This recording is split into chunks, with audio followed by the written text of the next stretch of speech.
¿Usted está dispuesto a someter a evaluación la certeza con la que le aseguró a la CIDH que en este país no hay torturas? Pues la verdad es que lo que le digo, yo no conozco ningún caso de tortura. Yo puedo decirle con toda tranquilidad que en la fiscalía no hay denuncias por torturas y bueno, pues digamos que lo que internacionalmente se conoce como tortura o los tratados internacionales traen definido como tortura, no lo he visto hasta hoy en El Salvador, en ningún centro penal.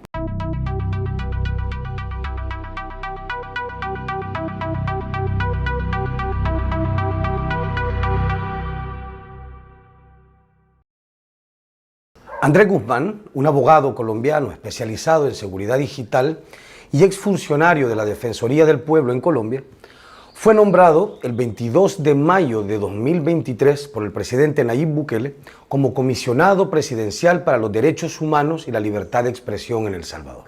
Su nombramiento ocurre en momentos en que el gobierno salvadoreño enfrenta miles de denuncias por detenciones arbitrarias, tortura e incluso asesinatos, como parte de la implementación del régimen de excepción que ha dejado a más de 71,000 personas capturadas en apenas un año y medio. El comisionado ya hizo su primer diagnóstico público sobre el estado de los derechos humanos en El Salvador durante una sesión ante la Comisión Interamericana de Derechos Humanos en la que compareció como representante del Estado salvadoreño. En aquella reunión, Guzmán le aseguró a la CIDH que en El Salvador no existía la tortura. Sin embargo, en esta entrevista, el comisionado admite que cuando hizo esas aseveraciones a la CIDH, no había visitado ninguna cárcel, no había conversado con ninguna persona que hubiera pasado por las cárceles del régimen y no había solicitado al fiscal general de la República un informe por las 142 muertes al interior de prisiones que el fiscal asegura haber archivado. El comisionado Guzmán dice basar su certeza de que en El Salvador no existe la tortura en el hecho de que la Fiscalía General de la República dice no haber recibido ninguna denuncia formal al respecto. Andrés Guzmán es el primer funcionario de la administración del presidente Nayib Bukele en ofrecer una entrevista a El Faro. Esta conversación ocurrió en la oficina del comisionado, en la 8ª planta del edificio Century Tower, durante la mañana del viernes 28 de julio. Veamos la entrevista. Pues bien, comisionado, de nuevo, muchísimas gracias por el espacio. Me parece muy importante tener este tipo de acercamiento con su despacho, por el cargo que desempeña y, digamos, por las urgencias que vive el país ahora mismo, por su contexto. Lo primero es que me gustaría entender correctamente su cargo. Entiendo yo que el cargo suyo, comisionado, lo defino correctamente su cargo si yo digo que es usted los ojos y los oídos del señor presidente de la República en materia de derechos humanos y libertad de expresión. Pues los derechos humanos y libertad de expresión deberían ser o deben ser el eje fundamental de un gobierno. Es difícil encontrar una comisión especializada en el tema. Normalmente son entidades que se encargan solo de derechos humanos, como en El Salvador la Procuraduría de Derechos Humanos y lo que hace la Procuraduría General, que entre los dos son pues, dos entidades autónomas que se encargan del tema. Sin embargo, teniendo en cuenta el momento histórico que tiene El Salvador, lo que tuvo bien el señor presidente Nayib Bukele, es generar una entidad presidencial para poder hacer una interrelación de las entidades que trabajan en temas de derechos humanos con solamente un objetivo, y es lograr que El Salvador, después de todo este tiempo de violencia, y las personas de El Salvador vuelvan a vivir o puedan vivir por fin en paz. Adicional, es bien importante el tema de visualizar los casos de las víctimas y generar una política de Estado en materia de derechos humanos. Más que ojos y oídos, es generar una política real de derechos humanos, interrelacionándose con todas las entidades que están encargadas del tema. Entonces, la verdad es que es una coyuntura bien difícil porque la historia actual de El Salvador es una historia que termina en una coyuntura que jamás había sucedido en el mundo. Entonces, encontrar elementos o fórmulas para poder generar desde el marco de los derechos humanos, por ejemplo, la reparación de tantas víctimas que hay durante tantos años. Hay un posconflicto de la guerra anterior, hay un montonón de personas que hoy en día ni siquiera saben que son víctimas de lo que sucedió, y poder generar en todo esto unas soluciones basadas en derechos humanos es muy complejo. O sea, entonces ese es mi trabajo. Su trabajo es generar una política de derechos humanos que articule a todas las instituciones vinculadas con el tema. Nacionales e internacionales, es así. Es curioso que su cargo lo defina a través de la posibilidad y del mandato de crear una política de derechos humanos en un gobierno que está por terminar. Es decir, este es el último año constitucional del gobierno del presidente Bukele, y es interesante que este mandato suyo de generar una política que articule las distintas instituciones de derechos humanos ocurra en este momento, ¿no? Pues yo creo que más que el tema de cuánto dure el gobierno, es un tema que tiene que ver con el momento actual y lo que sucedió en el régimen hace un año. El Salvador era un país totalmente distinto y la violencia en El Salvador era totalmente distinta. Y entonces eso trae que exista una coyuntura como la que hoy está. Hoy en día en El Salvador todos salimos y podemos caminar y pasear y estar tranquilos, pero la idea es que esto continúe, pero no solamente que continúe la tranquilidad y que sea una tranquilidad por encima, sino que el tejido social se restablezca y que las personas puedan vivir pues bien, en paz. Ese es el objetivo, ¿no? Y el objetivo que quieren todos. Ahora bien, la idea es generar políticas. Ahora el tema de cómo esas políticas son realidad también es un reto gigantesco que hace parte pues, de la labor que aquí en todas partes, supongo. Claro.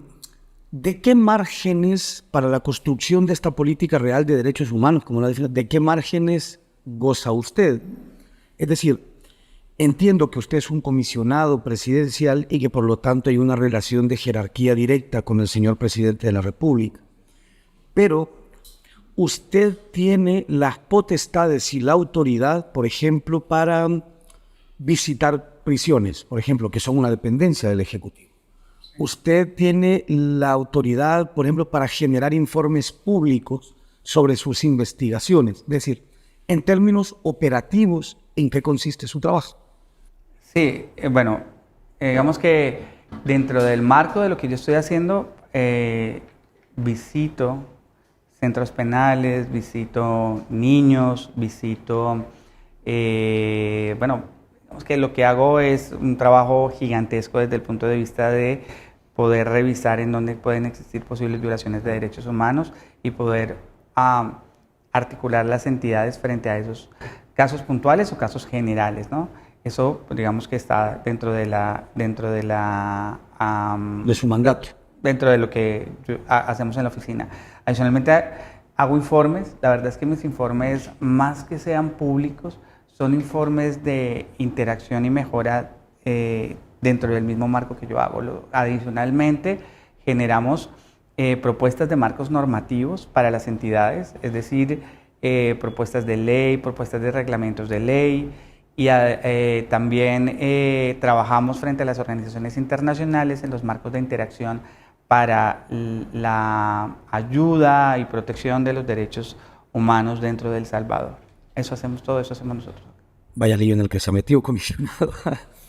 Entonces, operativamente, usted o su despacho generan visitas o conversaciones micro o macro, generan informes, hacen propuestas de ley y interactúa con organizaciones internacionales de derechos humanos. Sí.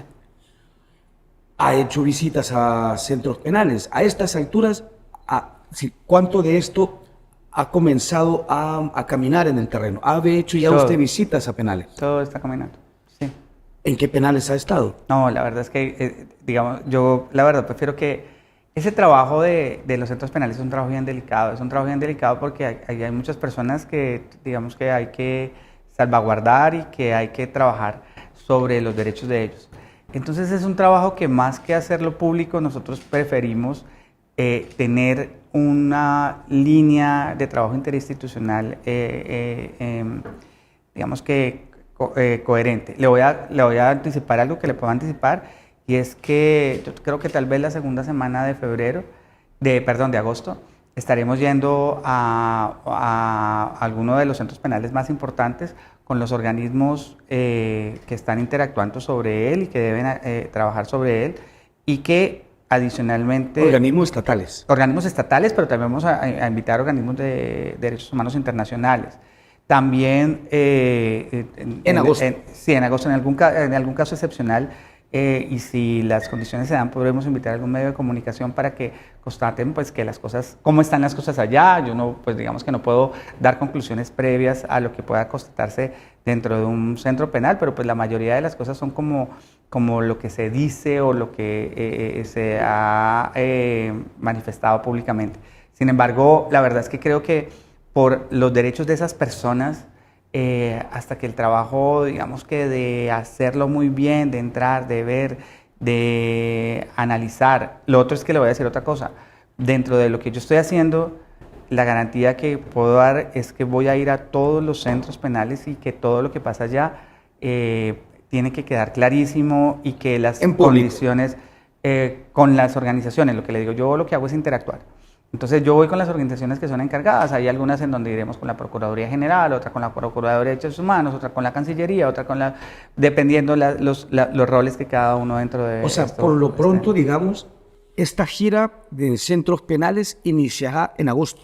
Digamos. Por lo pronto, usted... No, yo ya he ido a varios centros penales y en agosto voy a hacerlo con las demás entidades. ¿Y podemos conocer qué centros penales son los que ha visitado? No. ¿Eso es una decisión suya o esta es una de los límites de su cargo? No, es una decisión mía. Es una decisión mía porque creo que el tema de hacer público, digamos que la metodología de trabajo puede traer intranquilidad en algunas personas. Allá hay personas detenidas, sus familiares no saben hacer mucho de ellas. Y la verdad yo no quiero tener, digamos que salirme de los roles que yo ocupo. O sea, hay un rol de centros penales que es clarísimo, que es el rol que ellos tienen, y mi rol simplemente es un rol humanitario. Entonces yo no veo por qué estás, cuándo llegaste, por qué te fuiste, yo veo humanos, veo personas. Yo no quiero afectar los derechos de ninguna de esas personas. ¿De qué manera se afectarían los derechos de esas personas si conocemos qué visitas ha hecho usted a centros penales? Bueno, de muchas formas. Desde mi perspectiva, prefiero lo que le digo, prefiero que el tema, y ya es muy pronto, la segunda semana de agosto, vamos a hacer públicas las visitas, e incluso algunas de las conclusiones de las visitas previas efectuadas por mi oficina. O sea, ya se han elaborado informes. En este corto tiempo de ejercicio que usted tiene en el país, ¿usted ya elaboró algún informe al señor presidente sobre esas visitas? No. Ok. ¿Esos informes serán públicos? No. Ok.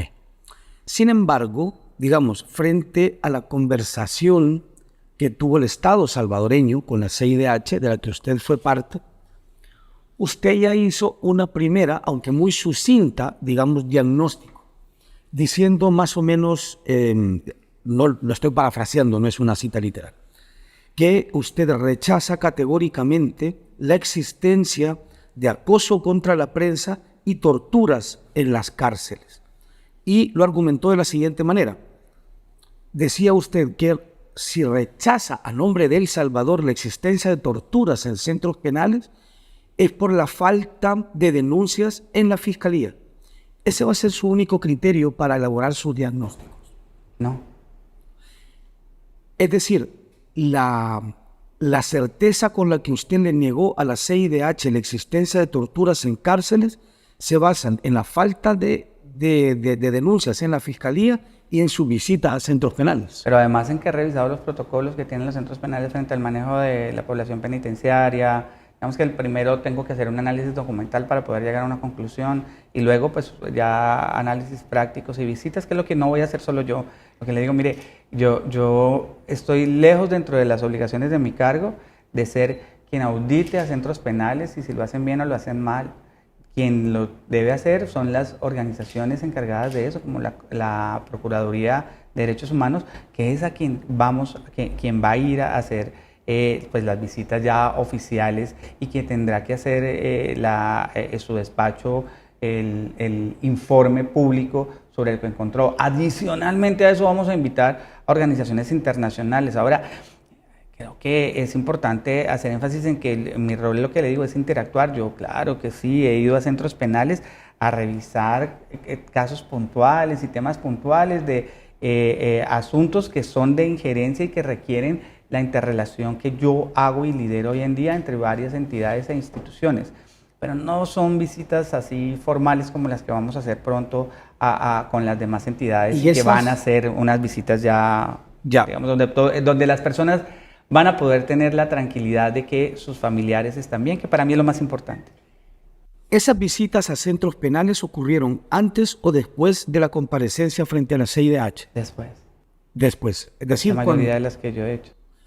De manera que cuando le aseguró a la CIDH que categóricamente rechazaba la existencia de torturas en cárceles, no había visitado cárceles. No, en ese instante no. ¿Usted ha tenido acceso a los informes de violaciones de derechos humanos elaborados por Cristosal y por Human Rights Watch? La verdad es que oficialmente no. Es decir, a mí nadie me ha mandado un correo electrónico a la comisión, un documento que me diga, mira Andrés, les hacemos entrega de este informe para que por favor lo analicen, o esta es una denuncia que les estamos haciendo, y yo personalmente le pregunté a todos los directores de todas las entidades que tienen que ver, al señor fiscal, le pregunté a la directora de CONAPINA, le directé al señor ministro, les pregunté que si les había llegado eso como un anexo de una denuncia, como un anexo de un documento de algo, y a nadie le ha llegado, a ninguna entidad le ha llegado, que yo sepa. Formalmente. Formalmente ninguna de estas organizaciones internacionales como Human Rights Watch o nacionales como Cristosal o Socorro Jurídico Humanitario, el Movimiento de Víctimas del Régimen o el Instituto de Derechos Humanos de la UCA ha enviado a su despacho ningún informe. No, ni tampoco le anexo a esa la APES, la Asociación de Periodistas, tampoco me ha enviado absolutamente nada, pese a que yo les he insistido. En el caso fundamental de la APES, le he escrito a su directora, he escrito directamente allí, le he enviado mensajes con los demás personas que trabajan en este tema, incluso con periodistas, que me reciba, por favor, que yo quisiera escuchar cuántos son o quiénes son los casos y cómo le puedo ayudar sobre todo. O sea, más que escuchar es cómo le puedo ayudar con los periodistas que están siendo perseguidos o amenazados en El Salvador, porque me interesa muchísimo conocer los casos, porque no conozco hoy ninguno. ¿Informalmente ha tenido acceso a estos informes? Pues digamos que informalmente es como cualquier ciudadano. ¿Ha leído pues el informe de Cristosal en el que se hablan de torturas, asesinatos, privaciones de medicamentos, aislamiento de los abogados? Es decir, ¿usted conoce esos informes? Sí. Solamente el de Cristosal lo conozco. ¿Tiene una opinión sobre los mismos? Sí. Cuéntemela. Pues la verdad es que creo que el informe es un informe que es muy preocupante desde el punto de vista de país por el análisis que se hace. Sin embargo, desde el punto de vista metodológico, creo que es un informe que carece de una metodología técnica para poder llegar a una conclusión clara. Hay cosas que no entiendo, como por ejemplo las fuentes de las epicrisis o bueno, el diagnóstico que se da de cada una de las muertes, de dónde sale. Por ejemplo, la palabra tortura no es una palabra técnica que utilice un médico legista, porque además pues torturas hay de mil formas y un legista no puede saber si a una persona la chuzaron con algo después de morirse o la maltrataron o la estaban torturando, porque depende del tipo de tortura. Es un tema que un médico me explicó, yo no soy médico. Pero ese tipo de cosas pues no están explicados en el informe. Además de eso, pues si usted lo lee con calma, se da cuenta que al final creo que son 25 las muertes que hay de forma violenta. La mayoría de las muertes no se sabe cómo fueron. Es un informe de muertes de personas dentro de los centros penales general, no uno especial. Es así como es bien complejo poderle hacer seguimiento a un informe de este tipo. Y lo otro es que deberían llegar a las instancias pertinentes. Me explico, si se hace una solicitud con él mismo, por ejemplo, a la Corte, diciéndole que como el Instituto de Medicina Legal depende de allí, se le dé la información de todas estas personas, pues digamos que sería una vía para poder estar avanzando. Lo que tengo entendido es que la Fiscalía General, porque el fiscal mismo lo informó, abrió un proceso judicial por cada una de las muertes que han ocurrido y los archivó en todos los centros, pero no todos. Él digamos que dijo que ya habían tantos archivados.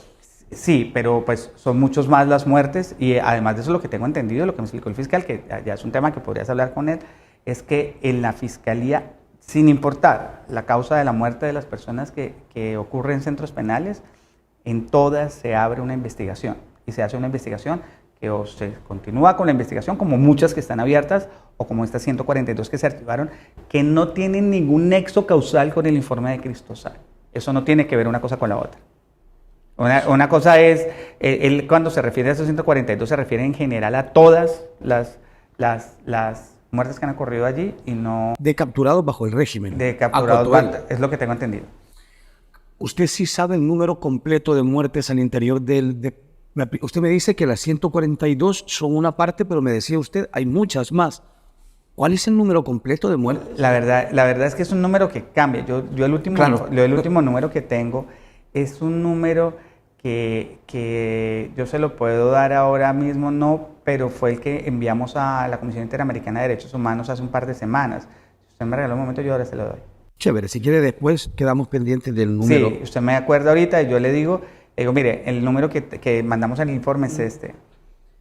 Hay una cosa en esto, ciertamente, digamos, el informe de Cristosal no es un informe, lo dicen ellos, que pretenda representar el universo absoluto de eventos al interior de cárceles, sino que representa nada más lo dicho por las personas que han accedido a hablar con Cristosal sobre sus experiencias.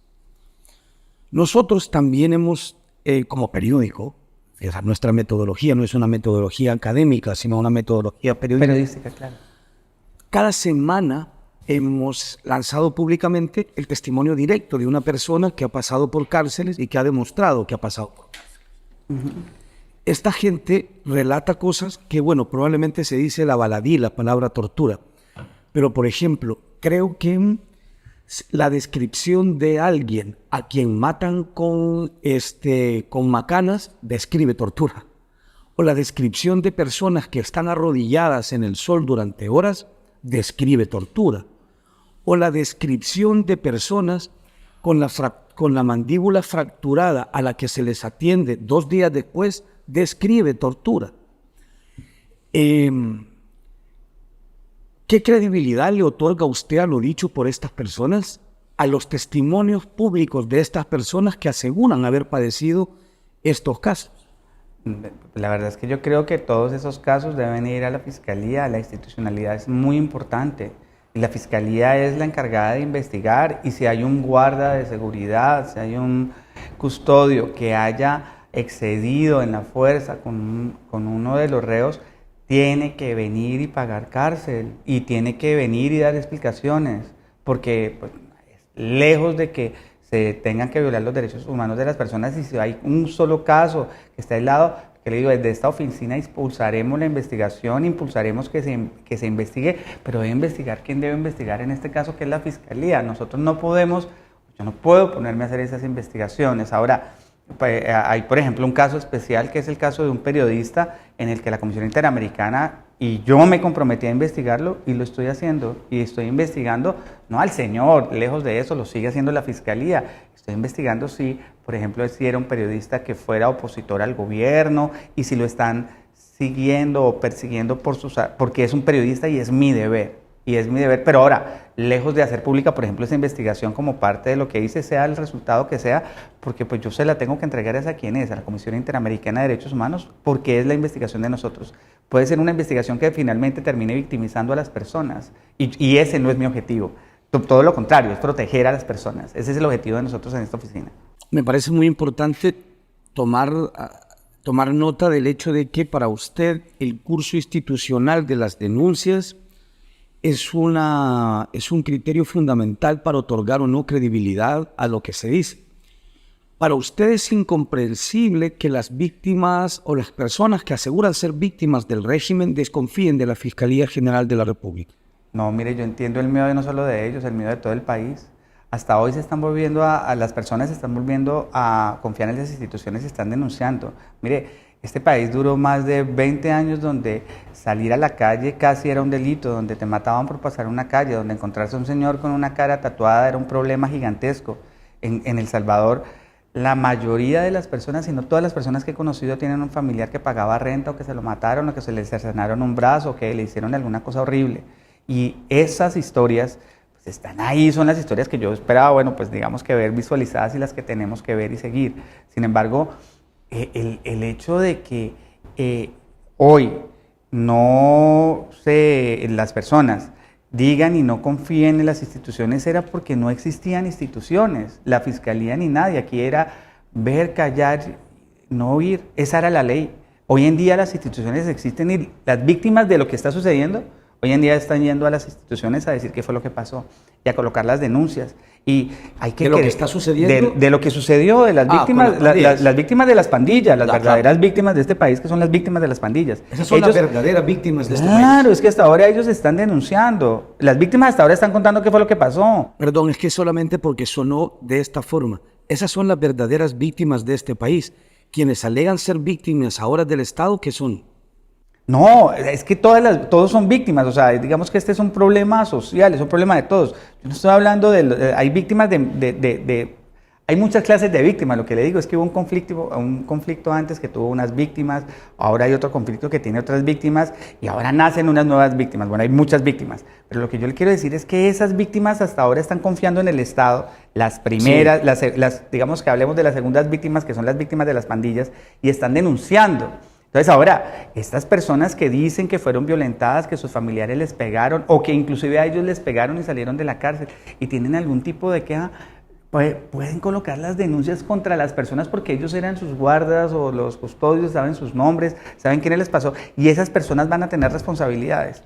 Usted es un comisionado de derechos humanos exigiéndole a las personas que han pasado un año y meses en las cárceles, que aseguran haber sido torturados por el sistema y haber sido mantenidos en prisión por la Fiscalía General de la República, que acudan a la Fiscalía General de la República a denunciar al Estado. A denunciar a la persona que hizo. Es que el Estado no se puede parar todo sobre una persona a pegarle. Tiene que haber sido un guarda de seguridad y de pronto se pasó por lo que fuese, y no sé, las circunstancias debería explicarlas, pero por ninguno, eso no está justificado. Y que el maltrato físico no está justificado dentro de un centro penal. Mi pregunta, eso tiene que denunciarse, eso tiene que investigarse, porque no fue todo el Estado el que le pegó el señor. Mi pregunta puntual, comisionado, es que usted no concibe un curso distinto al de acudir a la Fiscalía. A la Procuraduría de Derechos Humanos también. Y lo que usted le dice a estas personas es, si quieres credibilidad, usa el sistema. Pues no es si quieres credibilidad, sino si quieres que tu caso no quede impune. Si usted si usted cree que a usted le afectaron sus derechos, usted fue injustamente detenido y le dañaron su negocio, su casa, su familia, pues hay unos procedimientos judiciales que son los lógicos, los que se deben llevar frente a cada estado y que pues debería ser el que debería, digamos que apoyar el señor. Además de eso, pues obviamente estamos trabajando en el tema de buscar crear asociaciones de víctimas ¿de qué? Pues obvio de las pandillas, para que se hagan parte y sean indemnizadas dentro del proceso que va a venir de reivindicación. Por supuesto, el caso es que usted es un comisionado presidencial, usted no puede responder por lo hecho por la Mara Salvatrucha.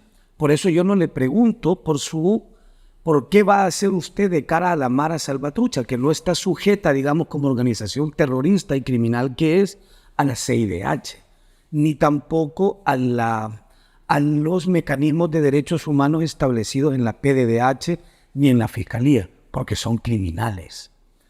Por eso consulto a usted... No estoy de acuerdo con usted, pero bueno. Por eso consulto a usted con lo actuado en función de derechos humanos por el Estado salvadoreño, del que ahora mismo usted forma parte de su gobierno. Y por eso consulto sobre esto, porque este despacho tendrá un mecanismo para escuchar a quienes alegan haber sido víctimas del Estado y del gobierno del que usted forma parte. Otra vez. Este despacho tendrá un mecanismo para escuchar a las personas que aseguran haber sido víctimas del gobierno del que usted forma parte. Sí, o sea, lo que sucede es que si alguien viene acá a contarnos su historia y a decirnos que lo golpearon, lo que nosotros hacemos es que, respetando la institucionalidad de El Salvador, vamos a dirigirlo a las entidades que tienen y a coordinar con ellas para que le demos la salvaguarda que él requiere. porque ya existen las entidades aquí. La Corte Suprema funciona, la justicia funciona, la fiscalía funciona, la policía funciona, la procuraduría funciona, todas las entidades funcionan y las entidades nunca se han acabado. Ese es un posicionamiento político en estas circunstancias, comisionado, porque lo que se alega es precisamente que no.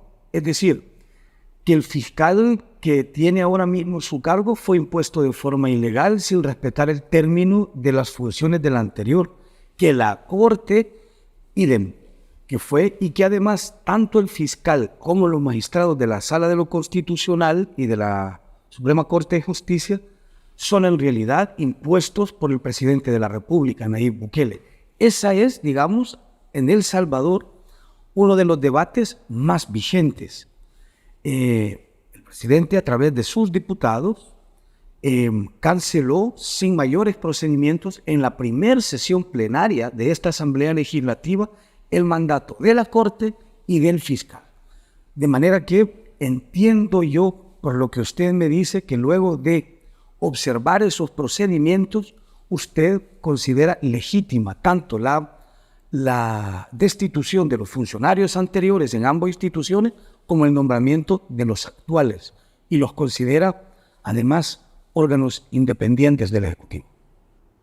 Pues vea, todo lo que dice es una conclusión suya, que es una conclusión política. Yo no he dado ningún tipo de conclusión política. Usted acaba de decir que funcionan. Claro, funcionan, pero yo no estoy haciendo análisis político. Yo lo que estoy haciendo es un análisis fáctico actual. Estoy diciendo, mire, hoy en día hay instituciones que se llaman la Procuraduría General, la Procuraduría de Derechos Humanos, la Fiscalía y la Corte, que son entes independientes. Decir que no son independientes o legitimarlos, la verdad no es mi trabajo. Yo trabajo con ellos porque son los entes que hoy en día respetan los derechos humanos. Y si aquí una persona son los entes que hoy en día respetan los derechos humanos. Y que además son los encargados entre todos de salvaguardar los derechos de los salvadoreños. Si una persona viene hoy aquí a contarme una historia y a decirme que fue violentado en un centro penal o en donde sea, o que un periodista que está siendo perseguido, pues lo que yo hago es conectarme con toda esa institucionalidad, llamar a la Corte y decirle vamos a demandar, llamar a la policía y decirle vamos a cuidar a esta persona, llamar a la fiscalía y decirle mire señor fiscal que aquí a este señor le están haciendo estas amenazas,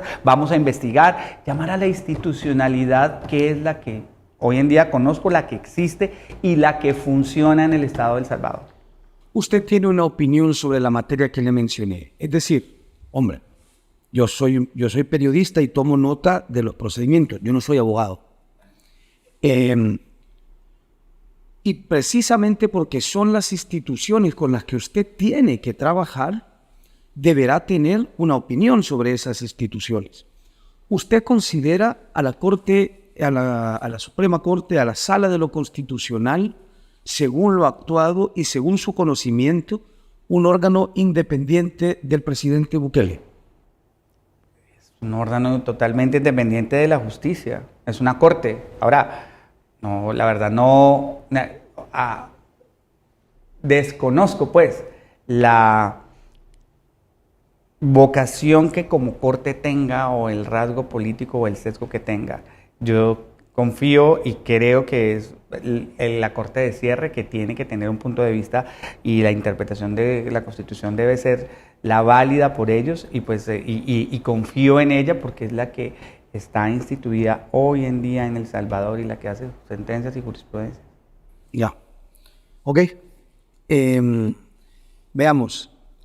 En principio, por lo tanto, para cerrar esto y no seguir rodeando, digamos, la misma conversación, entiendo yo que le parece preocupante los informes y las noticias que hay, digamos, de violaciones de derechos humanos al interior de las cárceles. No me da la impresión que haya sido lo que usted constató en las prisiones.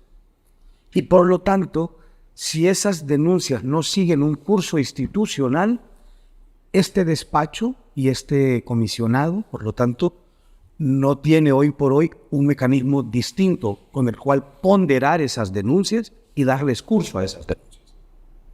Sí, yo le pediría el favor, digamos que públicamente, de que cualquier denuncia que puedan y que exista llegue acá, que nosotros le vamos a dar el curso y las recomendaciones necesarias o a las entidades que se encargan de ellas, sin que se le dé un curso institucional, pues digamos que es bien complejo hacerlo, ¿no? Ok. ¿Usted está dispuesto a someter a evaluación la certeza con la que le aseguró a la CIDH que en este país no hay torturas? Pues la verdad es que lo que le digo, yo no conozco ningún caso de tortura. Yo puedo decirle con toda tranquilidad que en la fiscalía no hay denuncias por torturas. Y bueno, pues digamos que lo que internacionalmente se conoce como tortura, o los tratados internacionales traen definido como tortura, no lo he visto hasta hoy en El Salvador, en ningún centro penal, pues sí, a lo que se refiere. ¿Ha hablado usted con alguna persona que ha estado arrestada por el régimen de excepción y que haya salido? Yo le digo, no. Ok. Veamos. ¿Sabe usted también, supongo, perdón, no estoy revisando Twitter, estoy viendo unos apuntes? Sí, tranquilo, sigue, continúa.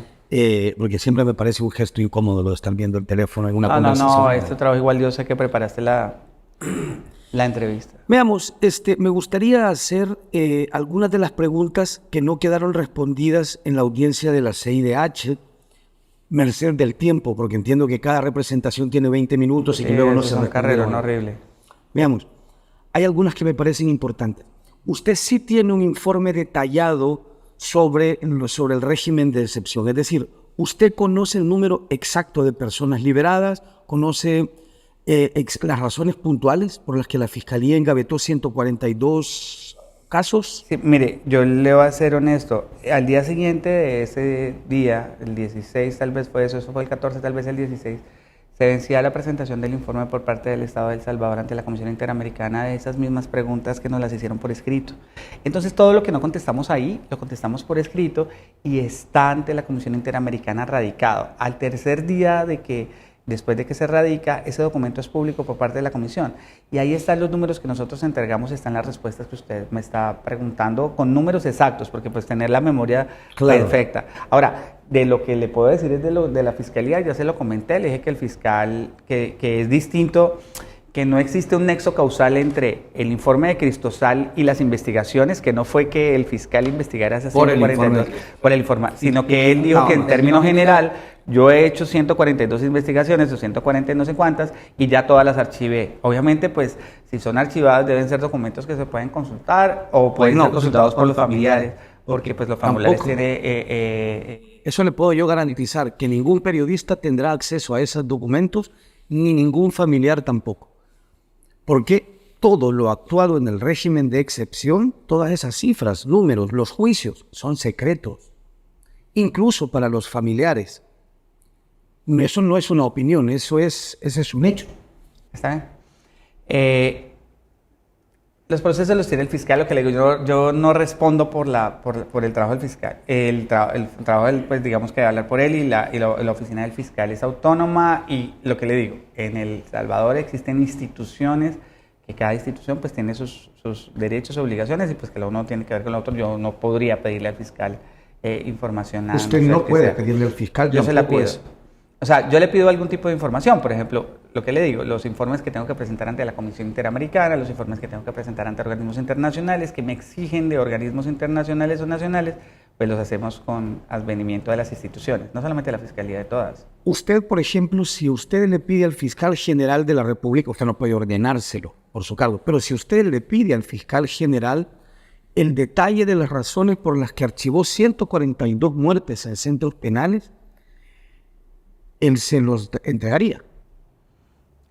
Pues si es parte de un procedimiento que estoy haciendo, de un proceso, digamos, ante una entidad internacional, sí. O sea, no se los ha solicitado a este momento, el detalle de esos 142 casos. No, eso no se lo he pedido puntualmente. Otra pregunta que hizo la CIDH es, ¿hay contemplado un proceso de reparación para las personas que el Estado llama margen de error? Es decir, para esas personas que pasaron un año o meses al interior de prisiones y que luego son liberadas por no encontrar vínculos con pandillas. La CIDH preguntaba si hay un proceso o está planificado, digamos, un proceso de reparación para esas personas. Es parte de lo que estamos planificando en esta oficina y es parte del trabajo que yo estoy haciendo en interacción con organismos internacionales que me están ayudando y dando soporte. Yo quiero en eso ser clarísimo. Mire, El Salvador está pasando por algo que nadie más había pasado en el mundo. Lo que pasó acá no ha pasado en ningún lado. En el mundo todas las guerras tienen muertos por doquier. Aquí hay una guerra interna, una guerra civil que existía en la que hoy ya no hay homicidios y se miden todos los días por no homicidios. Y es una guerra o es algo que pasó distintísimo. Eso dentro de lo que pasó acá en El Salvador tiene algo que es vital e importante y es que nosotros no sabemos cómo vamos a solucionar muchos problemas que nacen de esto, de esta coyuntura, y queremos solucionarlos todos. Por eso estamos pidiéndole ayuda a organismos internacionales, estamos a la empresa privada, a la iglesia, a todo el que pueda venir a ayudarnos a construir las soluciones. Y eso, digamos que yo he levantado la mano y ya le he pedido ayuda a muchas instituciones internacionales que tienen mucha experiencia en otros países que han tenido conflictos mucho más complejos que este, para que nos den las fórmulas y nos digan cómo lo hicieron y nos digan y además de eso nos ayuden con dinero, nos ayuden con posibilidades, con temas psicosociales para poder darle ayuda no solamente a esas víctimas, sobre todo a las víctimas de las pandillas y a las víctimas de cada uno de los procesos que han venido sucediendo. Tiene usted una labor diplomática por delante cuesta arriba, porque, es decir, a los organismos internacionales de derechos humanos, el presidente les ha llamado aliados de terroristas. A la CIDH también ha dado unas expresiones agresivas, ha insinuado incluso que el Estado salvadoreño debería denunciar los mecanismos de la OEA y de la CIDH. Todo en público, es decir, en Twitter. A los organismos nacionales de derechos humanos les ha llamado literalmente socios de las pandillas y a la comunidad internacional también. Entiendo que parte de su trabajo será modular, digamos, o recuperar, digamos, el diálogo con las entidades que he mencionado y el gobierno de El Salvador. Claro, mire que para mí es sumamente importante eso, pero basado en el respeto.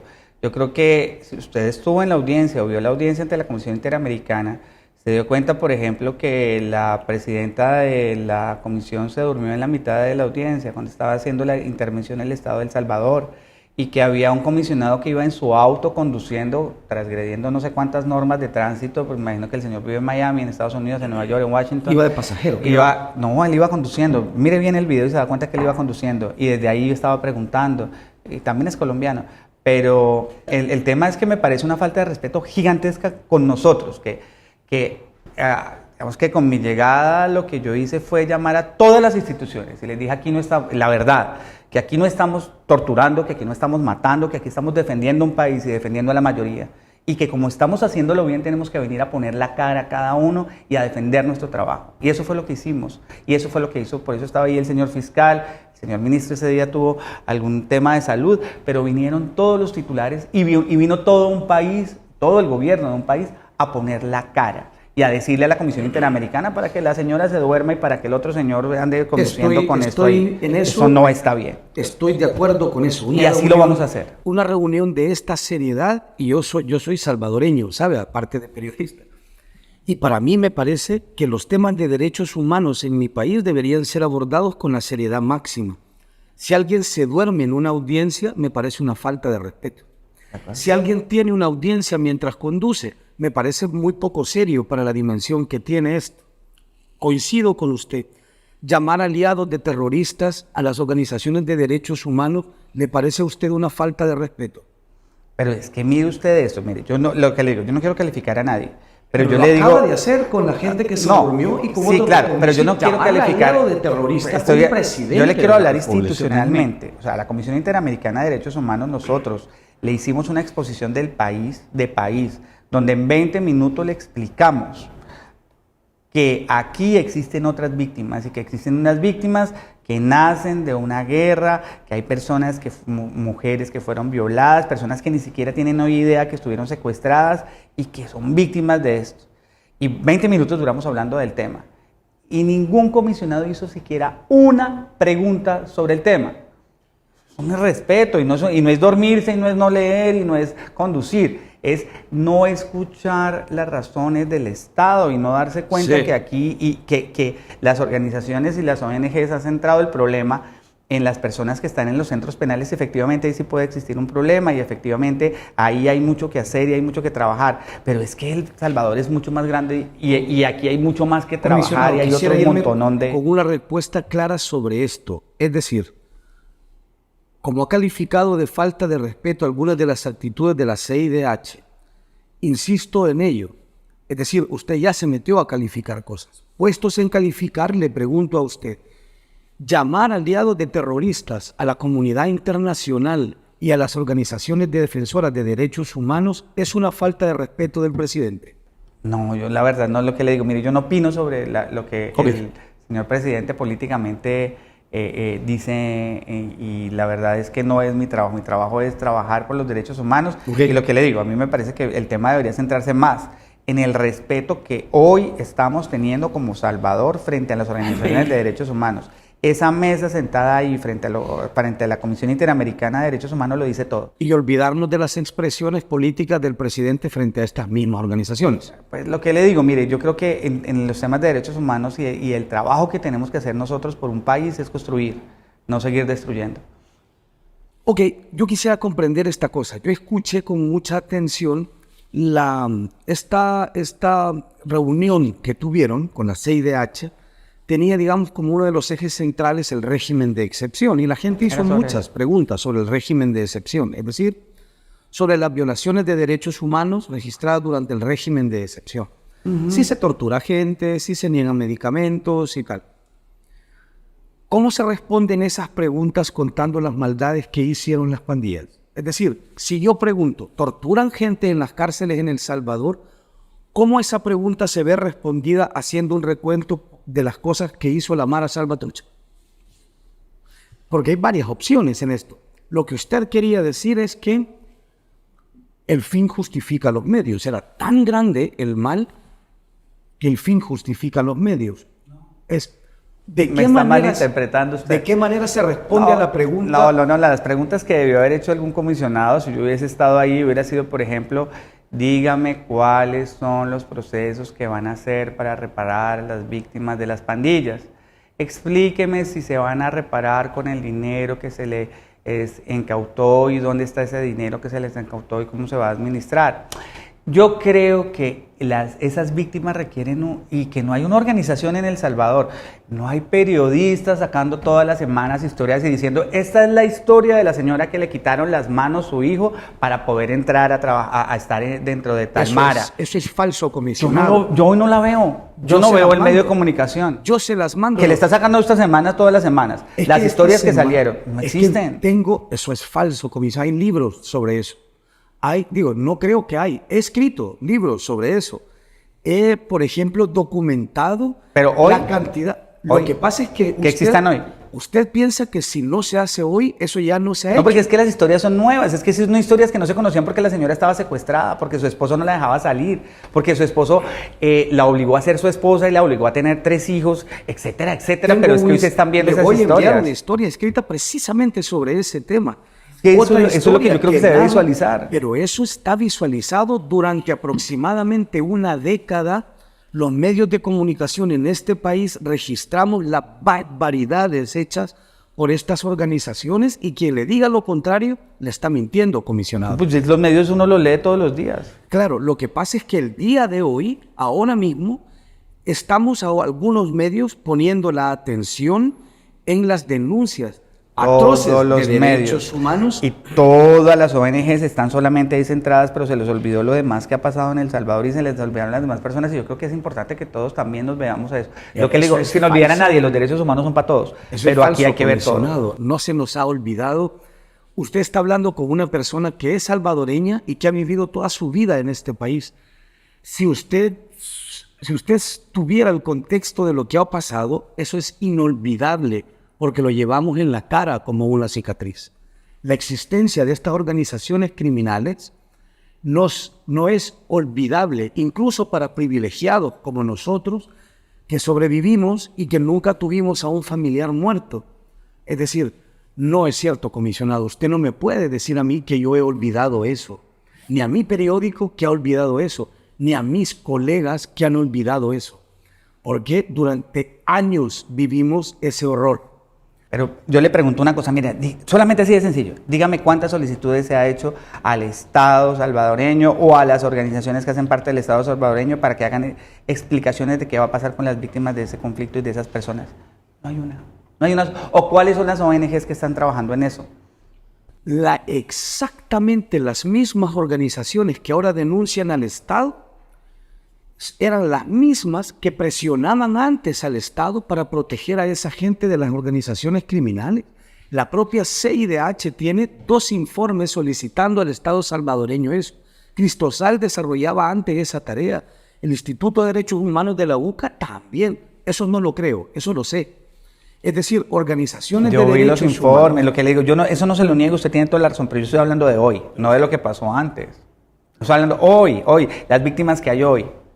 Las víctimas que hay hoy, comisionado, son exactamente las que estamos publicando semana tras semana para narrar la manera. Por ejemplo, hay una mujer que narra la forma en la que su hijo se contagió de sarna humana al interior de una prisión, junto con otros 30 bebés. Ella entró a la cárcel con un mes y medio, con un mes y días de embarazo. Recibió solo una visita médica prenatal y su hijo ninguna medicina para curar la sarna. Hay otro señor que atestiguó cómo un empleado de él fue asesinado frente a sus ojos por custodio de centros penales. Es decir, entiendo que usted no me está diciendo que hay violencias más importantes que otras o tormentos más importantes que otros dependiendo de quién ejerza la violencia. No, yo entiendo los casos que usted me dice y mire, yo de verdad, cada vez que veo esas cosas y me parece que el rol que ustedes hacen ahí es fantástico y le digo que me parece que tiene toda la razón y que eso no puede pasar y que lo de los niños es terrible y que vamos a trabajar sobre eso. A esos testimonios. Claro. Y no solamente de credibilidad, además de eso, analizo absolutamente todo, lo reviso y estoy trabajando sobre lo que ustedes escriben y sobre eso que pasó ahí. ¿Por qué porque le dijo si yo veo que hay alguien que le garantizaba que no había torturas? Porque eso no, porque no hay tertiras, es que no hay tertiras. Y lo otro es que no le puedo dar credibilidad al 100% a las cosas hasta que no analice y no vaya por las vías correctas. Es decir, yo voy al fiscal y le digo, mire fiscal, ¿cómo dicen esto y no investigamos? Venga señores de CONAPINA, ¿cómo dice que esto le está pasando a los niños si ustedes no están pendientes? ¿Me explico? Pero pues yo no le puedo, yo no soy quien, mi rol jamás es investigar. Mi rol no es llegar a una conclusión. Su rol no es investigar. No, yo no investigo a nadie. Para eso están las entidades encargadas de investigar. Mi rol es revisar, articular, ver que las cosas funcionen, pero evidentemente sí dar la trascendencia a lo que debo dársela. Esos casos, por ejemplo, que usted me dice, me parecen terribles, pero lo que le digo, hay casos de personas que fueron durante muchísimo tiempo y que hoy son víctimas, que ni siquiera saben que son víctimas, sobre todo mujeres y niños, y que hoy, por ningún lado salen y no hay un medio de comunicación, no hay una ONG, no hay nadie. Hoy, los de hoy, no le estoy diciendo de los de antes, los de hoy. ¿De qué? De las víctimas de las pandillas, que son la mayoría de los salvadoreños. Entiendo que cuando usted lo que me dice es, quiero comenzar a entender lo que me dice, es decir, cuando el Estado responde a la CEI, cuando la CIDH pregunta, se están torturando gente en las cárceles y ustedes le cuentan lo que hizo la mala Salvatrucha, lo que ustedes están intentando es que la CIDH cambie la mirada y voltee a ver a estas otras víctimas, en lugar de preocuparse por estas. Jamás, mire, hay que preocuparse por estas y por las otras y entonces, por todas las víctimas. ¿Cómo se responde a la pregunta de ¿se está torturando gente durante el régimen de excepción con el recuento de lo hecho por la mala? Se está torturando y lo que le digo, si hay un solo caso de tortura, porque además de eso se está hablando de todo un Estado, no se está hablando de un guarda de seguridad que le pegó a alguien. Entonces, si un guarda de seguridad torturó o le pegó a alguien, hay que procesar a ese guarda de seguridad y hay que llevarlo hasta las últimas consecuencias. Y si él tiene que terminar preso por lo que hizo, tiene que hacerlo porque es la responsabilidad de él que le pegó a esa persona. Pero pues no se puede culpar a todo un Estado por eso. Y hay que analizarlo, hay que revisar el contexto de lo que pasó, hay que investigarlo y sacar las conclusiones que deban sacarse. De manera que si fuera cierto, si la persona que asegura haber atestiguado cómo asesinaron a un empleado a garrotazos fuera cierto, si esta persona no miente, o si la otra señora que dice que a su hijo le negaron medicina teniendo el cuerpo lleno de sarna, eso conduciría en su perspectiva de derechos humanos a la sanción de un custodio. No, a las sanciones que haya lugar. Es que yo no soy un juez. El juez es el que tiene que terminar fallando. ¿Quién es la responsabilidad? Obviamente las personas que están en un centro carcelario están bajo la tutela del Estado. y bueno, pues digamos que hay unas responsabilidades que ya son los jueces los que las responden por ellas. Ya nos metimos en más temas. Sigo. Creo que usted la respondió al principio, pero me parece interesante. ¿Usted va a promover o va a intentar convencer al gobierno salvadoreño que admita una visita in loco de la CIDH? Porque ellos aseguran haberla pedido reiteradas veces. No. Ok. ¿Por qué? No, pues digamos que no es un tema relevante. Creo que todavía... ¿No es un tema relevante una visita in loco de la CIDH? No, yo creo que todavía estamos respondiendo la última visita que se hizo y estamos respondiendo las solicitudes que hizo la Comisión Interamericana y creo que tenemos que terminar de responder todas las solicitudes efectuadas por la Comisión y estar al día en lo que estamos para poder siquiera evaluar ese tipo de solicitud y que no es una decisión tampoco que dependa de mí, la verdad. No depende de usted. No depende de mí. Pero usted, digamos, parte de... En realidad de un comisionado de derechos humanos en términos fácticos depende bien poco. Pero su trabajo es tener una opinión. Obvio, sí, no, pero la verdad es que no, ¿No le es parece una importante ahorita prelación, mismo eso? no es una prelación de mi Vale. gestión. Para no quedarnos sin temas sobre la mesa, porque entiendo que usted tiene cosas que hacer, pregunto sobre esto. ¿Qué vale su valoración desde la perspectiva de derechos humanos de las recientes reformas en las que se le permite a tribunales juzgar hasta 900 personas en un solo juicio sin necesidad de individualizar las responsabilidades de los 900 en el cometimiento de delitos? El comisionado presidencial de derechos humanos considera que este es un mecanismo que puede garantizarle justicia a esas personas. Pues yo creo que yo respeto el punto de vista y las decisiones que toma autónomamente el organismo legislativo, es decir, los diputados son autónomos como lo hacen.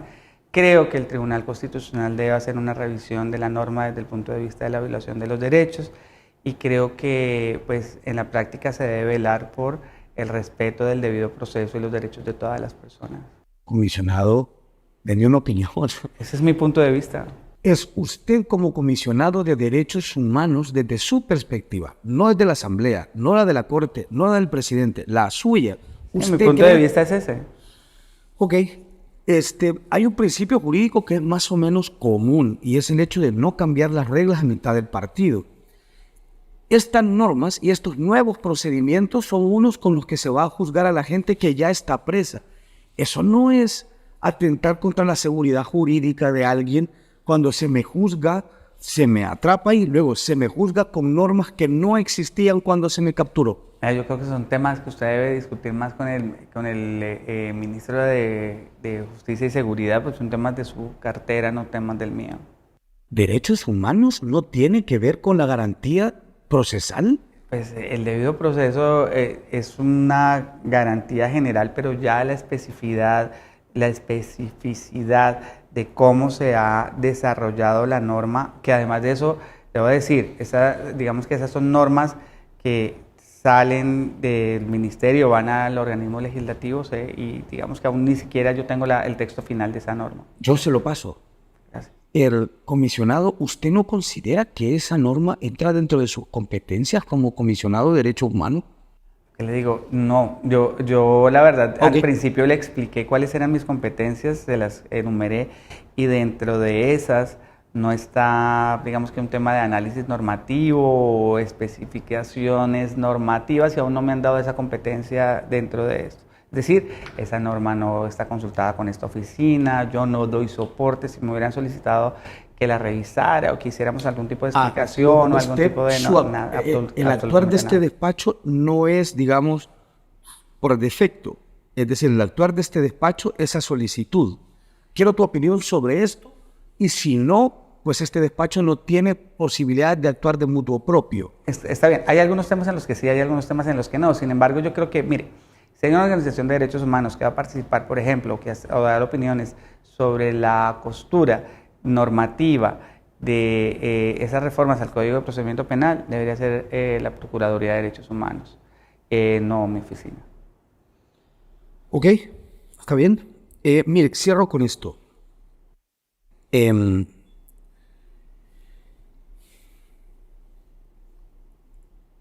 Usted es el comisionado presidencial de Derechos Humanos en un gobierno con múltiples señalamientos de violaciones a derechos humanos. En reiteradas ocasiones, usted en esta entrevista, tal como lo hizo frente a la CIDH, ha dicho que es su convicción que en este país no existe de manera sistemática el ejercicio de la tortura contra ciudadanos, al menos no de parte del Estado. ¿Usted es consciente que está usted atando el prestigio suyo, el nombre suyo, al del gobierno del presidente Bukele? A lo que sabemos hoy, pero no solo eso, sino a lo que vamos a saber en el futuro sobre lo que se ha hecho. ¿Será usted la persona que dijo que no había torturas, si luego nos enteramos que las hubo? ¿Y será usted la persona que dijo que en este país había independencia de poderes y libertad en los procedimientos, si luego un día nos enteramos que no los hubo? Por eso repito esta pregunta. ¿Es su convicción ahora que en El Salvador no existe de forma sistemática la tortura en las cárceles? Sí, estoy seguro que no existe tortura en las cárceles en El Salvador. Le agradezco infinitamente su espacio, señor comisionado. No, a usted por venir.